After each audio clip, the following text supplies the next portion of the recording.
ధనుస్సు రాశిలో జన్మించినటువంటి వారికి ఈ పరాభవనామ సంవత్సరంలో ఆదాయం 14, వ్యయం 11, రాజ్యపూజ్యం 5, అవమానము 6. గమనించుకున్నట్లయితే ఈ యొక్క ధనుస్సు రాశిలో జన్మించినటువంటి వారికి అర్ధాష్టమ శనిదోష ప్రభావం అనేటువంటిది ఉన్నది. ఈ అర్ధాష్టమ శనిదోష ప్రభావంలో జరిగేటువంటిది ఏంటి? ప్రతిదీ కూడా కాలుకేస్తే ములికి, వెనక్కి ఇలా ఒక రకంగా చెప్పాలంటే ముందు వెనక ఊగిసలాట ధోరణి అనేటువంటిది ఉంటుంది. కాలుకేస్తే మెడకి, మెడకేస్తే కాలుకి అన్నట్టుగా ఏది కూడా ముందుకు సాగకపోవడము.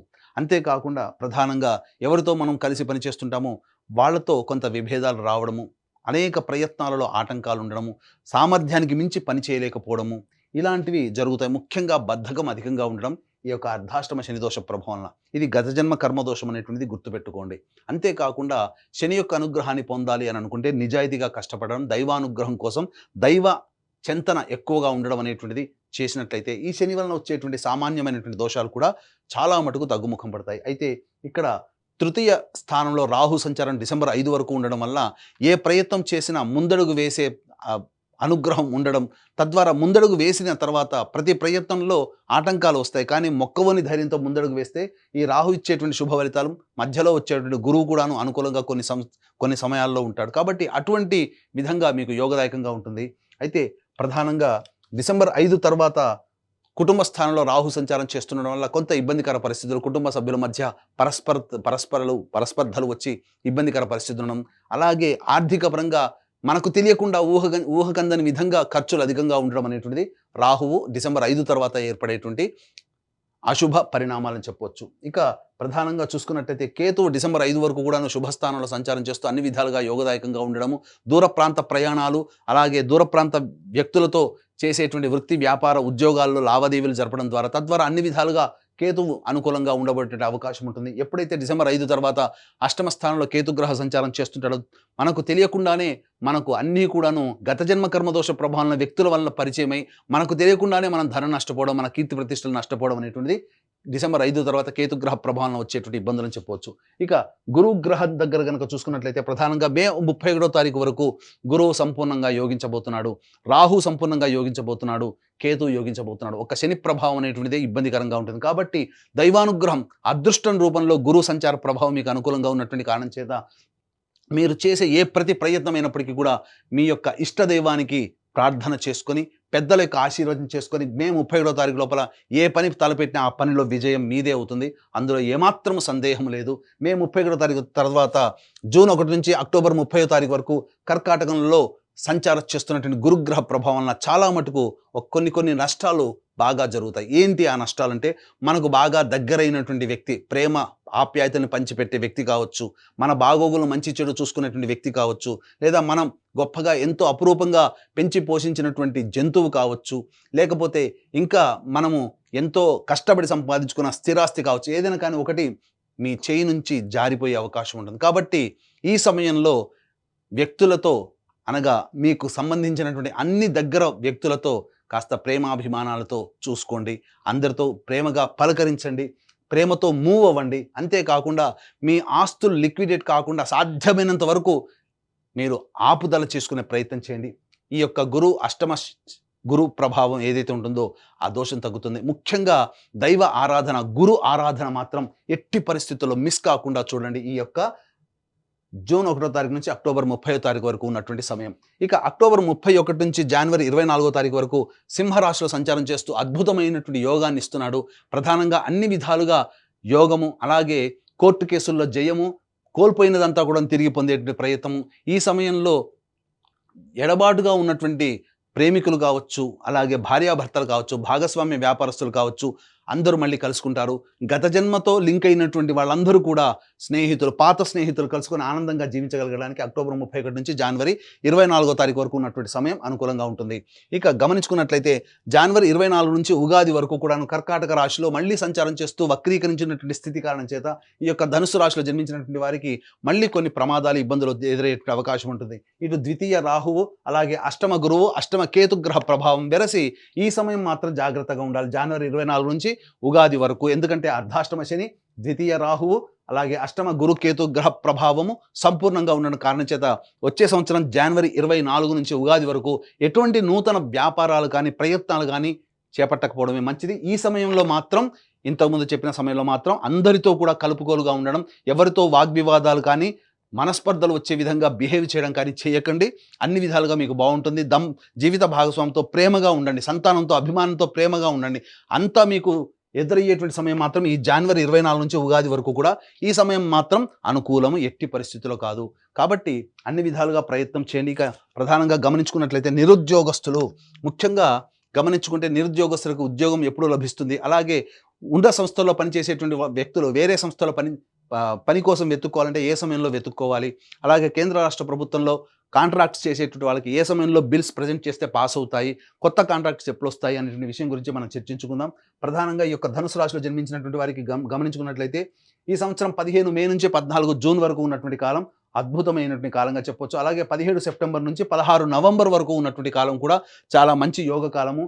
వచ్చే సంవత్సరం 13 ఫిబ్రవరి నుంచి 14 మార్చి వరకు ఉన్నటువంటి కాలం అద్భుతమైన కాలం. ఈ సమయంలో చెప్పిన విధంగా నిరుద్యోగస్తులు, ఉద్యోగస్తులు, కాంట్రాక్టర్లు కనుక మీ యొక్క సంబంధించినటువంటి పనులు కనుక ముందడుగు వేసినట్లయితే అన్ని విధాలుగా మీకు కోరుకున్న విధంగా మీకు అన్నీ లభిస్తాయని చెప్పవచ్చు.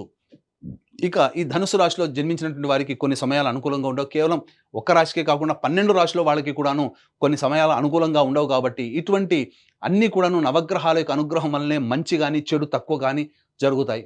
కాబట్టి ఇటువంటి నవగ్రహాల యొక్క అనుగ్రహం కోసం మన పీఠం ఆధ్వర్యంలో ఏప్రిల్ 1వ తారీఖు రోజున చైత్ర పౌర్ణమి సందర్భంగా శుభ నక్షత్రం, అత్యంత శుభ ఫలితాన్ని ఇచ్చే హస్త నక్షత్రం ఉన్నటువంటి సమయంలో సాయంకాలం 6 గంటలకి సర్వదోష నివారణ పూజలు హోమాలలో భాగంగా నవగ్రహ పాశుపత హోమము, ఆరోగ్యం కోసం మృత్యుంజయ హోమము, అలాగే సర్వకార్య జయసిద్ధికి సంబంధించి సుదర్శన హోమము, రుద్రహోమంతో పాటుగా విద్య, ఉద్యోగ ప్రాప్తి, దాంపత్య వివాహ ప్రాప్తి కోసమే లక్ష్మీ మూలమంత్ర సంప్రీత లక్ష్మీ సూక్త హోమాన్ని జరిపించి శక్తిపాతం చేసినటువంటి కరుంగలి మాల ఇవ్వడం జరుగుతుంది. కాబట్టి అవకాశం ఉన్నటువంటి వాళ్ళు ఈ యొక్క కార్యక్రమంలో ఏప్రిల్ 1వ తారీఖు రోజున మధ్యాహ్నం 1 గంట లోపల, మధ్యాహ్నం 3 గంటల లోపల ఈ కార్యక్రమంలో మీరు ఏప్రిల్ 1వ తారీఖు లోపల నమోదు చేసుకోవచ్చు.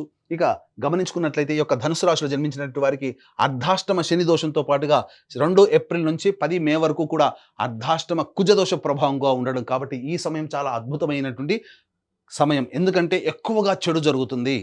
అలాగే గురువు అనుకూలంగా ఉంటాడు. కానీ ఈ గురువు కూడాను ప్రధానంగా గమనించుకుంటే సాధారణంగా ఈ సంబంధించినటువంటి గురువు ఎంత అనుకూలంగా ఉన్నా శని కుజుల యొక్క ప్రభావము చాలా ఇబ్బందిగా ఉంటుంది. కాబట్టి ఈ సమయంలో మీరు చేస్తున్నటువంటి వృత్తి, ఉద్యోగ, వ్యాపారాల్లో ఒడిదుడుకులు ఎదురవుతూ ఉండడం కానీ, ఆర్థికపరమైన నష్టాలు కానీ, వాహనం నడిపేటప్పుడు జాగ్రత్తలు పాటించడం కానీ, తల్లిగారి ఆరోగ్యం పట్ల శ్రద్ధ వహించడం కానీ చూసుకోవాలి. ఇక 11 మే నుంచి 19 జూన్ మధ్య ఉన్నటువంటి కాలం ఏదైతే ఉంటుందో ఇది ప్రధానంగా మీ ఆరోగ్యం జ్వరపీడితులయ్యేటువంటి అవకాశం ఉంటుంది. సంతాన మూలకంగా ఖర్చులు, సమస్యలు పెరుగుతాయి. ఏ పని చేయాలన్నా ముందడుగు వేస్తారు, కానీ అంతేకాకుండా మధ్యలో ఆపివేసేటువంటి అవకాశాలు గోచరమవుతున్నాయి. కాబట్టి జాగ్రత్తలు పాటించండి. ఇక 20 జూన్ నుంచి 1 ఆగస్టు మధ్య ఉన్నటువంటి కాలం అన్ని విధాలుగా అనుకూలంగా ఉంటుంది. అలాగే గురువు అనుకూలంగా ఉండడు, రాహు అనుకూలంగా ఉంటుంది, శని అనుకూలంగా ఉంటాడు, కుజుడు అనుకూలంగా ఉంటాడు, రవి కూడా అనుకూలంగా ఉంటాడు ఈ సమయంలో. కాబట్టి ప్రధానంగా ఈ సంబంధించినటువంటి కుజగ్రహం అనుకూలంగా ఉండడం వల్ల శత్రువుల మీద విజయము, అలాగే కోర్టు సంబంధమైనటువంటి వివాదాల విజయము, భూగృహ వసతి లాభం అనేటువంటిది ఈ సమయంలో మీరు పొందవచ్చు. ఇక 1 ఆగస్టు నుంచి 17 సెప్టెంబర్ మధ్య ఉన్నటువంటి కాలం ఏదైతే ఉంటుందో ప్రధానంగా ఈ సమయం మీకు ఆత్మవిశ్వాసం ఉంటుంది, ఎక్కువగా ఉంటుంది, కానీ ఖర్చులు అధికంగా ఉంటాయి. కుటుంబ సభ్యులతో మీరు కాస్త మంచి ప్రేమతో మాట్లాడాల్సినటువంటి పరిస్థితి. ఎందుకంటే వివాదాలు ఏర్పడే అవకాశం, ఎడమ కంటికి సంబంధించినటువంటి అనారోగ్య సూచనలు ఎక్కువగా గోచరమవుతున్నాయి. అంతేకాకుండా వృత్తి, ఉద్యోగ, వ్యాపారాల్లో కాస్త ఒడిదుడుకులు అనేవి ఎదురవుతాయి. కాబట్టి జాగ్రత్తలు పాటించండి.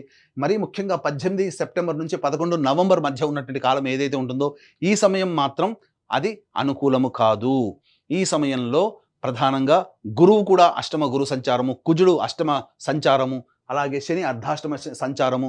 ఈ కారణం చేత ప్రధానంగా శరీరంలో అనగా అనారోగ్య సమస్యలు ఎక్కువగా ఉండడము, అలాగే మీరు అనుకున్నటువంటి సొంత వ్యక్తులతో ఎప్పుడు వాగ్వివాదాలు జరుగుతూ ఉండడము, అన్నిటికంటే ముఖ్యంగా ఆర్థికపరమైనటువంటి నష్టము ఎక్కువగా ఉండడము, కుటుంబ సభ్యులతో వాగ్వివాదాలు, అలాగే తెలిసిన వారి వల్ల మోసపోవడం అనేటువంటివి జరుగుతాయి. ఆకర్షణీయమైనటువంటి ప్రకటనల్ని మీరు పొందడం ద్వారా తద్వారా ఎక్కువ మొత్తంలో డబ్బులు, అనగా ఇప్పుడు చెప్పాలంటే సైబర్ క్రైమ్ అనేటువంటిది చెప్పొచ్చు. ఈ విధంగా ఆకర్షణగా అత్యాశకు పోయి ఎక్కువగా నష్టపోతారు. ఇక 12 నవంబర్ నుంచి 8 మార్చి వరకు ఉన్నటువంటి కాలం అయితే ఇది ప్రధానంగా కుజుడు స్తంభించి ఉన్నటువంటి కారణం. ఈ సమయంలో ప్రధానంగా సంబంధించినటువంటి అన్ని విధాలుగా యోగకాలంగా ఉండేటువంటి సమయం చెప్పొచ్చు. న్యాయ సంబంధమైనటువంటి విషయాల్లో మీదే పైచేయిగా ఉంటుంది.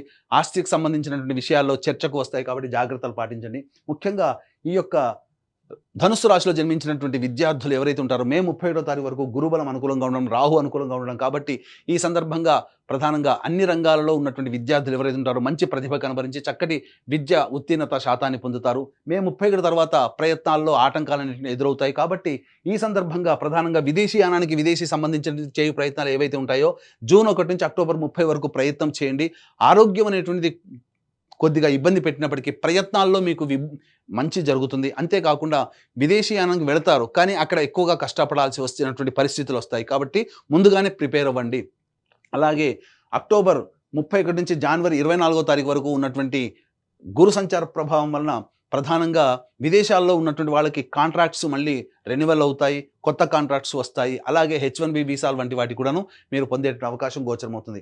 ఈ యొక్క ధనుసు రాశిలో జన్మించినటువంటి రాజకీయ రంగ ప్రముఖులకి ప్రధానంగా పార్టీ పెద్దల యొక్క అండదండలతో ఎన్నికల్లో పోటీ చేసిన చక్కటి విజయం, అతి భారీ విజయం రాకపోయినప్పటికీ కూడాను విజయాన్ని మాత్రం సొంతం చేసుకుంటారు కాబట్టి మంచి నామినేటెడ్ పోస్టులో ఉండే అవకాశం గోచరమవుతుంది. ముఖ్యంగా ఈ యొక్క ధనుసు రాశిలో జన్మించినటువంటి నటనా రంగంలో ఉన్నటువంటి వాళ్ళు 24 frames, electronic and printing media, social media రంగంలో ఉన్నటువంటి వాళ్ళకి ధనాదాయం చాలా చక్కగా ఉంటుంది. పేరు ప్రఖ్యాతులు కలిగినటువంటి పాత్రల్లో పోషించడం, తద్వారా అటువంటి సంస్థల్లో మీకు మంచి ఉద్యోగం లభించడం ద్వారా మంచి అభివృద్ధి అనేటువంటిది ఉంటుంది. నూతన నటీనటులకి అవకాశాలు ఎక్కువగా పెరుగుతాయని చెప్పవచ్చు. అలాగే ఈ యొక్క రాశిలో జన్మించినటువంటి రైతులు ఎవరైతే ఉంటారో ధనుసు రాశిలో జన్మించినటువంటి రైతులకి 2 పంటలు కూడాను సాధారణమైనటువంటి పరిస్థితులు, గొప్పగా ఊహించిన అంత లాభాలు పొందకపోయినా ప్రధానంగా ఈ సంవత్సరం కుటుంబాన్ని పోషించగలిగి మంచి స్థితిలో ఉండగలిగేటువంటి లాభాలు మీరు సొంతం చేసుకుంటారు. కౌలుదారులు మాత్రం అప్పులు చేయాల్సినటువంటి పరిస్థితి ఎదురవుతుంది. ఇక ఈ యొక్క సంబంధించినటువంటి ధనుసు రాశిలో జన్మించినటువంటి క్రీడాకారులు ఎవరైతే ఉంటారో ఆ క్రీడాకారులకు మాత్రం కాస్త బాగా ప్రయత్నం చేస్తే తప్ప ఉన్నతమైనటువంటి ఫలితాలు పొందలేరు. ప్రోత్సాహకాల విషయంలో, అవార్డులు రివార్డు విషయంలో అన్ని నోరూరించి చేజారిపోయే అవకాశం ఉంటుంది కాబట్టి కొత్త ప్రాజెక్టుల కోసం మీరు గట్టిగా నిజాయితీగా దైవానుగ్రహంతో ప్రయత్నం చేస్తే చాలా మంచి జరుగుతుందని చెప్పవచ్చు. ఇక ఈ రాశిలో జన్మించినటువంటి వారికి వివాహాది శుభకార్యాలు మంచిగా జరుగుతాయి. మే 31 లోపల జరిగే అవకాశం, లేకపోతే అక్టోబర్ 31 నుంచి వచ్చే సంవత్సరం జనవరి 24 లోపల వివాహ ప్రాప్తి, సంతాన ప్రాప్తి కూడా కలగబోతుంది. అన్ని విధాలుగా శుభయోగమైనటువంటి లక్షణాలు అనేటువంటి యొక్క ధనుసు రాశిలో జన్మించినటువంటి వారికి ఏర్పడతాయి. అంతేకాకుండా ఈ రాశిలో జన్మించినటువంటి స్త్రీలకి మీ మాటకి విలువ అనేటువంటిది ఉంటుంది. కుటుంబ సభ్యులు అందరూ ఆదరాభిమానాలతో, ప్రేమతో అంగీకరించి మిమ్మల్ని అందరినీ కూడా సాధారణంగా మీరు చేసినటువంటి గతంలో జరిగినటువంటి తప్పుల్ని కూడా ఆమోదింప చేసుకొని చక్కగా ఆనందంగా ఉండగలుగుతారు. మీపై ఉన్నటువంటి అప్రతిష్ట ఏదైతే ఉంటుందో అదన్నీ కూడాను తప్పు అని చెప్పి నిరూపించగలిగేటువంటి స్థితి ఈ యొక్క ధనుసు రాశిలో జన్మించినటువంటి మహిళలకు ఉంటుంది. కోల్పోయినటువంటి జీవిత భాగస్వామి, ప్రేమ, ఆప్యాయతలు అనగా విడిపోయినటువంటి వాళ్ళు మళ్ళీ కలుసుకునే అవకాశం ఉంటుంది. అది ప్రేమికులు కావచ్చు, జీవిత భాగస్వాములు కావచ్చు, స్నేహితులు కావచ్చు. కోల్పోయినది మళ్ళీ తిరిగి పొందేటువంటి అవకాశం ఈ రాశిలో జన్మించినటువంటి స్త్రీలకి కలుగుతుంది. విలువైనటువంటి ఆభరణాలు, వస్తువులని సొంతం చేసుకుంటారు. కానీ ఎప్పుడైతే డిసెంబర్ 5 తర్వాత రాహు సంచార ప్రభావం అనుకూలంగా ఉండదో ఆ ప్రభావం వలన కొన్ని ఇబ్బందికర పరిస్థితులు, ఆభరణాలని కోల్పోవాల్సినటువంటి పరిస్థితి ఎదురవుతుంది. ధనాన్ని మాత్రం ఎవరికి కూడా గుడ్డిగా నమ్మి ఇవ్వకండి. ఎందుకనంటే కుజగ్రహ సంచారము, గురుగ్రహ సంచారము సాధారణంగా ఉన్నటువంటి కారణం చేత ఎక్కువగా ధన సంబంధించినటువంటి విషయాల్లోనే ఎక్కువగా తప్పుడు అడుగు వేసే నిర్ణయాలు తీసుకుంటారు. కాబట్టి 1-2 సార్లు ఆలోచించి పెద్దల యొక్క సహాయ సహకారాలు, మీ కుటుంబ సభ్యుల యొక్క ఆలోచనలతో ముందడుగు వేసి మీరు డబ్బు విషయంలో నిర్ణయం తీసుకుంటే చాలా మంచిదని చెప్పవచ్చు. ఇక గమనించుకున్నట్లయితే ఏతవాత ఈ యొక్క ధనుసు రాశిలో జన్మించినటువంటి వారికి సాధారణమైనటువంటి ఫలితాలే ఈ సంవత్సరం అంతా గోచరమవుతున్నాయి. అంతేకాకుండా మన పీఠం ఆధ్వర్యంలో ఈ యొక్క సంబంధించినటువంటి 12 రాశుల్లో జన్మించినటువంటి వారికి అన్ని విధాలుగా నవగ్రహాలు అండగా ఉండాలనే సదుద్దేశంతో సర్వదోష నివారణ పూజలు, హోమాలు ఏప్రిల్ 1వ తారీఖు రోజున, చైత్ర పౌర్ణమి రోజున జరిపించి శక్తిపాతం చేసినటువంటి కరుంగలి మాలను మీరు సొంతం చేసుకోవడం ద్వారా ఆ దైవానుగ్రహం, నవగ్రహాల యొక్క అనుగ్రహం సంపూర్ణంగా పొంది మీ కలల్ని సాకారం చేసుకుని ఆనందకరమైన జీవితానికి బాటలు వేసుకుంటారని కోరుకుంటూ సర్వం శ్రీ ఉమామహేశ్వర పరబ్రహ్మార్పణమస్తు.